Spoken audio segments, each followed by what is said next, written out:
What's up? It's John, the Ball Cap Realtor. So let's go ahead and address the big, nasty monster in the room, the National Association of Realtors lawsuit.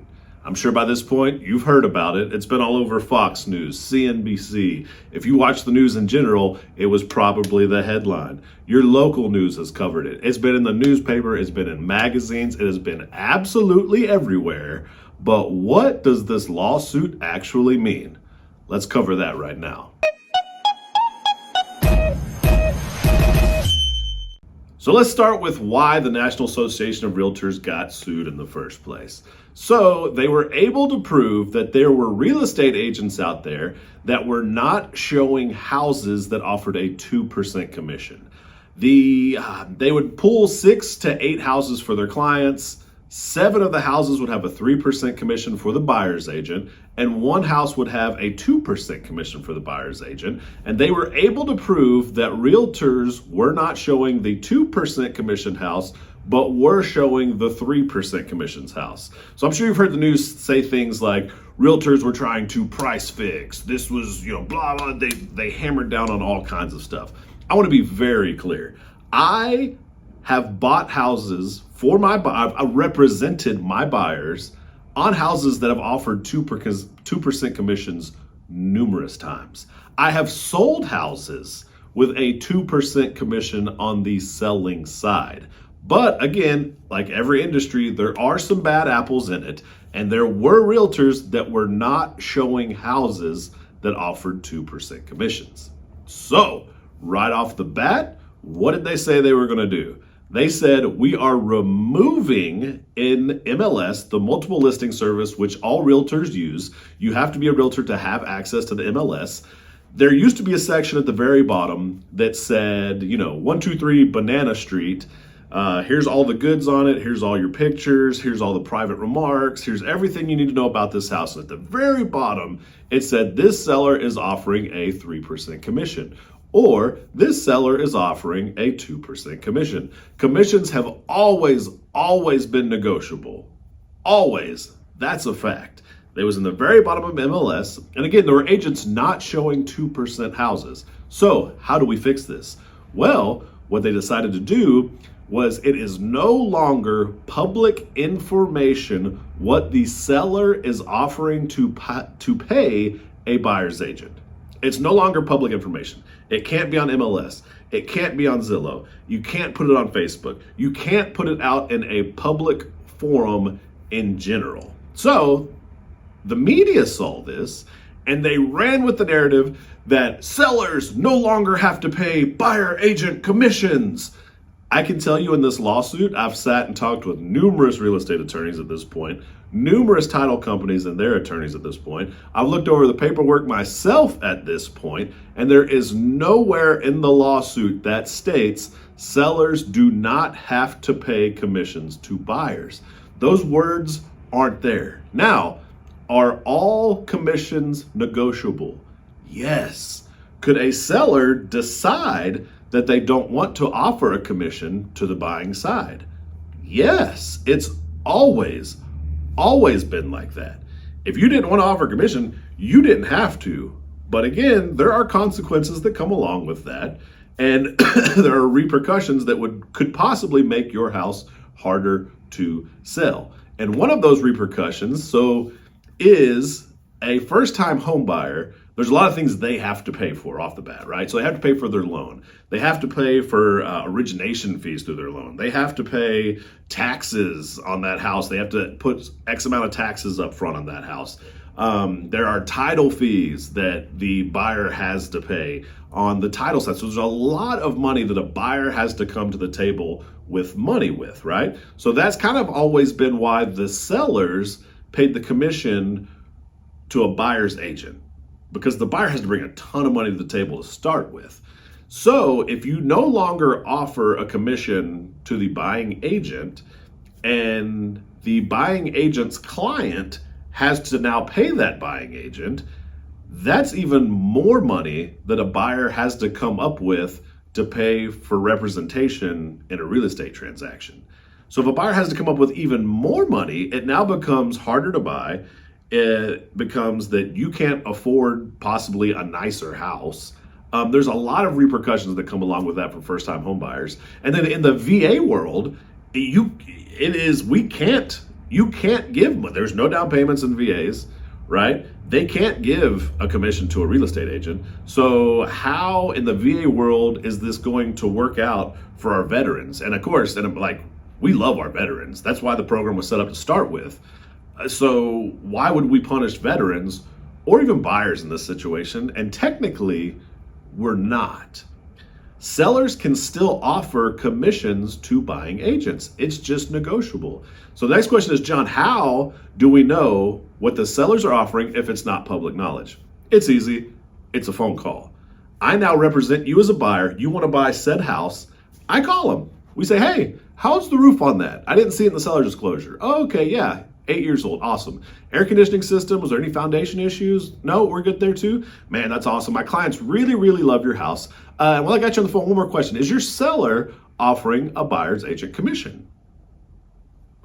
As a selling agent, you should know what your sellers are offering, if anything, on the buyer side. And that's how that conversation is going to happen. And the seller's going to say, yes, hey, my sellers, when they bought their house, the seller paid a 3% commission to the buying agent. So they have agreed to pay a 3% commission to the buying agent on this property. Oh man, thanks. That's awesome. Hey, yeah, my sellers, they're offering a 2% commission on the sale of this house to the buyer agent that brings them a client to buy their house. Man, that's awesome. Thank you. Hey, John, yeah, my sellers, they're offering $6,000 to any agent that brings a buyer to buy their house. That's exactly how the conversation happens now. It's not public knowledge on MLS what the commission is because there were bad agents steering clients away from houses. That's against our fiduciary duty as a real estate agent to have our client's best interest in mind. And it's not their best interest in mind if we're refusing to show 2% or lower commission houses. That's how this lawsuit started. Another big thing is the buyer's representation agreement, okay? So these have been around forever. And, I mean, don't get me wrong, it's not forever, but they're already around. And what this says is that we have a piece of paper that's signed and basically says, hey, I represent you as your real estate agent while you buy a house. Again, they already exist, and it's a good practice to have signed whenever you start showing houses to a client. But a lot of us, we knew, liked, and trusted the people we're showing houses to. They were family, they were friends, they were friends of friends. So it wasn't mandatory to have one of these signed before you show houses. Well, come July, before we can show any house whatsoever, the National Association of Realtors is now requiring us to have a buyer's representation agreement signed before we ever step into a house. Which honestly, again, it's not that big of a deal. You want me to be your real estate agent? I want to be your real estate agent. Awesome. Sign right here. One thing changes about this though.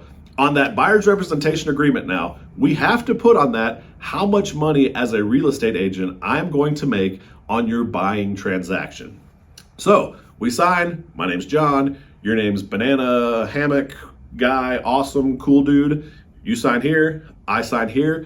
As a buying agent, I'm going to make 3% on this deal whenever we buy you a house. We agree to that, we sign, we move on. Buyer's agent agreement signed, let's go show houses. So the sticky part on this, okay? We go show a house now.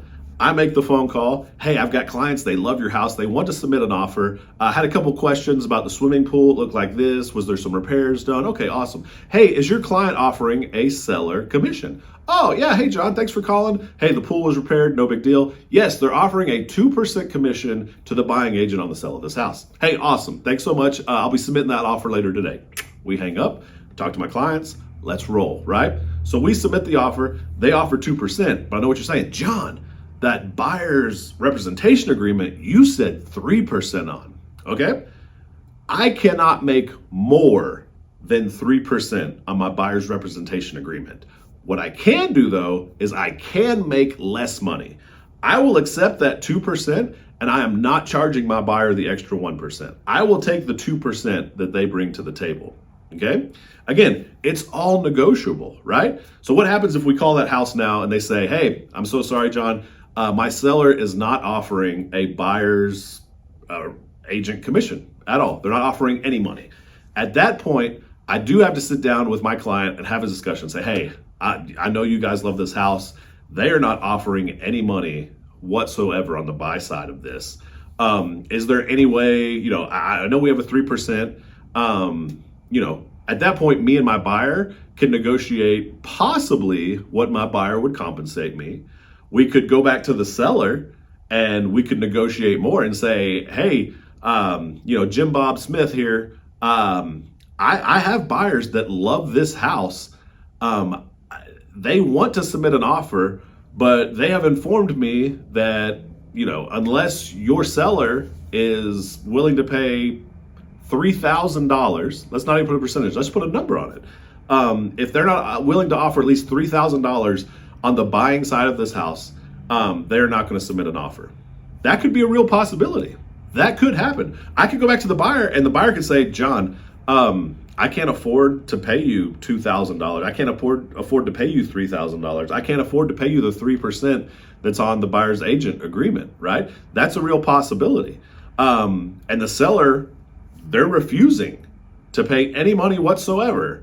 So where's the common ground here? Because again, it's a job. Just like you don't want to go be a nurse and not make any money. You don't want to go fly airplanes and not make any money. You don't want to work your reception job and answer phones all day long and not make a penny. So where's the give and take in these scenarios, right? And that's the one big thing that come July, we're going to have to figure out. There will be a adjustment period on this.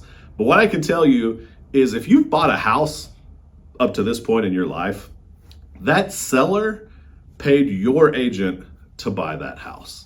That's exactly what happened. And come July, those rules could absolutely change. And they're going to change. It's a fact. But if you didn't have to pay your buyer, why should the buyer coming to buy your house have to pay their buyer? And then when you sell your house and you buy a new house, do you want to pay that buyer? Like, it all levels itself almost back out in a way. So pay it forward. Help the buying agent commissions out. Do you have to pay? Absolutely not. You don't. That's your decision too. It's always been negotiable. Always has been. But why screw over first-time home buyers? Why screw over our veterans? Why screw over people trying to buy your home? That's the facts. The NAR settlement, the buyer agent commission is no longer public knowledge. It doesn't say anywhere in the settlement, sellers do not have to pay a buying agent. You can still include buyer agent commissions in the sale of your house. It's just not public knowledge. That's the one big change. They've always been negotiable, always will be negotiable. The other big change is we will absolutely have to have a buyer's representation agreement in place before we show you a home. That will absolutely have to happen come July. So what you've heard on Fox News, I can promise you, is not true. They're out there screaming, hey, the buyer agent is going to die and go away because sellers will not pay agents and blah. That's what they say. I can promise you, you want to be represented in the buying side of a transaction. The buying agent has your best interest in mind, and the selling agent has their client's best interest in mind. So if you go in to buy a house without a real estate agent, that selling agent, they don't care about you. Their client is what they're worried about. They're not worried about you. And I'm telling you, there's always bad apples in every industry. Buyers will get taken advantage of if they're not represented, and there will be more lawsuits down the road from this, right? Back in like the early 90s, there were buyer agents weren't really a thing, but all of a sudden lawsuits happened. Terrible things happen. We need buyers agents to have their best interest in mind. There were laws put in place to have buyer representation on the buy side. Buyer agent representation is not going away, but how they get paid is 100% negotiable, and it is no longer public knowledge on MLS. Those are the big changes. If you have questions, please reach out to me. I'd love to have a conversation with you. Would love to talk to you about it. If you're confused, heck, if you want to try to tell me I'm wrong, that's fine too. Let's chat. I accept all invitations to chat about this, because the more we talk about this, the more understanding there is. And the more understanding there is, the better off we are. Don't be scared. Let's chat. I'll talk to you later. John Anderson, Ball Cap Realtor. I'm out.